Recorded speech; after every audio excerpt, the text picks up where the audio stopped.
Today, we're going to dive into the story of Rust. And we're not just talking about how it was built, but really why it was built the way it was.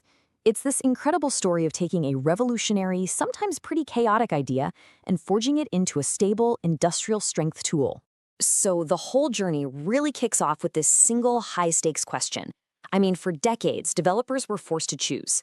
You could have the raw, unbridled power of C++, or you could have the safety of a language like Java. But getting both at the same time, that seemed like a total pipe dream. And that's really what we're going to focus on. The answer for Rust creators wasn't about piling on more features. No, it was about sticking to one core, non-negotiable idea that would guide every single painful decision and brilliant breakthrough on that long road to Rust 1.0. And that core idea, it was called the zero-cost promise. And this wasn't just some technical goal they were aiming for. It was the absolute philosophical bedrock of the entire language. Okay, so let's get into this. Zero-cost abstraction sounds really complex, I know, but the idea is actually super simple. It means that if you use a nice high-level feature in Rust, like say an iterator, the final machine code should be just as screaming fast as if you'd painstakingly written a clunky C-style loop by hand. You get the clean, modern syntax without paying any performance penalty. And this whole philosophy really boils down to these two simple rules. But man, did they have massive implications. The first one, what you don't use, you don't pay for, immediately threw things like a mandatory garbage collector right out the window. Why?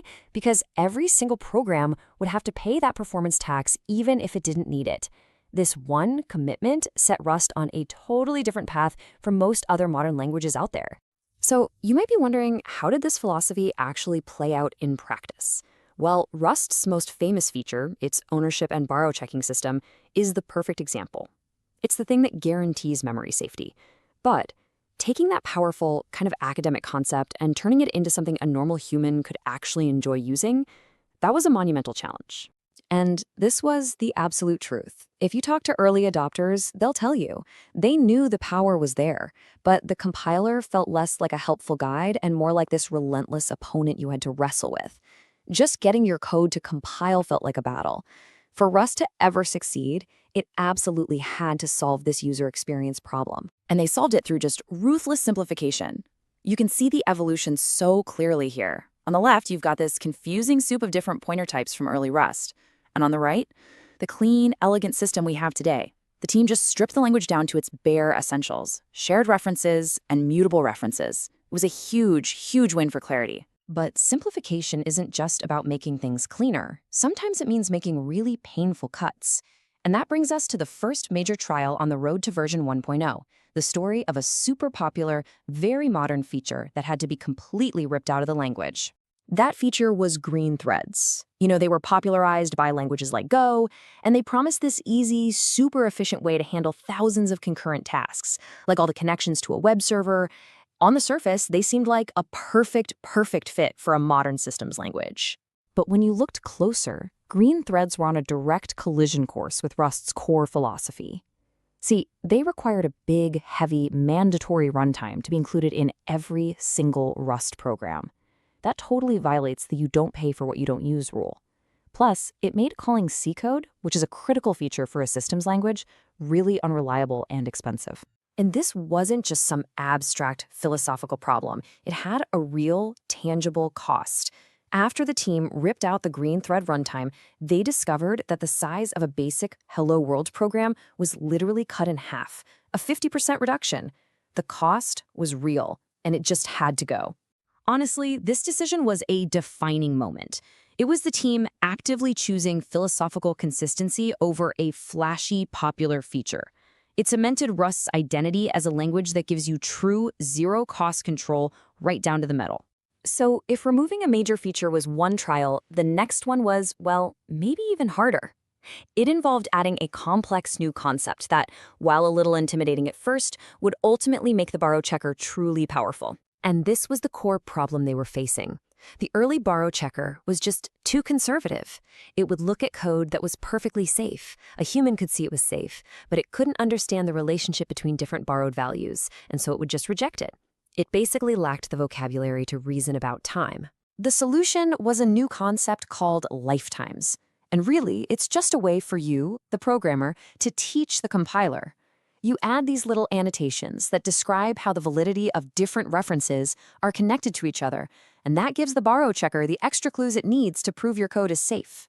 Okay, let's break this down because the syntax can look a little weird. Think of it like a contract with a compiler. First, you use that little ticket thing to establish a contract name. Let's call it Contract A. Next, you tell the compiler that your inputs are both part of that contract. And finally, you promise that the output is also part of that very same contract. You're just making the safety rules explicit so the compiler can follow along and agree that your code is safe. So all of these intense technical trials, subtracting runtimes, adding lifetimes, they were all driving toward one single critical goal: creating a stable foundation that real people could actually build real things on. Because you have to remember, before Rust 1.0, the language was a moving target. It was constantly changing. Syntax would break from one week to the next, libraries would break. There was this very real fear in the community that Rust would never escape this experimental phase, that it would just be a hobbyist language forever. The 1.0 release was a direct response to that fear, and it was all built on this incredibly powerful motto. It was a promise to the entire community. The days of constant breaking changes are over. But, and this is key, the innovation is going to continue. And they actually delivered on that promise with a really clever process, the train model. It's brilliant. It allows for super fast development and experimentation on the nightly track, but it ensures that the stable release, which comes out like clockwork every 6 weeks, is absolutely rock solid. New features only get on the stable train when they are proven and ready. So in the end, Rust 1.0 was so much more than just a technical release. It was a social contract. It was this credible promise of stability that finally gave companies the confidence they needed to invest in Rust for their critical systems. And that's what sparked the incredible growth we still see today. And that kind of leaves us with a final thought, right? The story of Rust 1.0 is just this masterclass in balancing wild innovation with down-to-earth practicality. And it forces us to ask, what truly matters more for new technology to actually succeed? Is it the revolutionary, shiny new features? Or is it the simple, bedrock promise of stability that it just won't break tomorrow? It's something worth thinking about.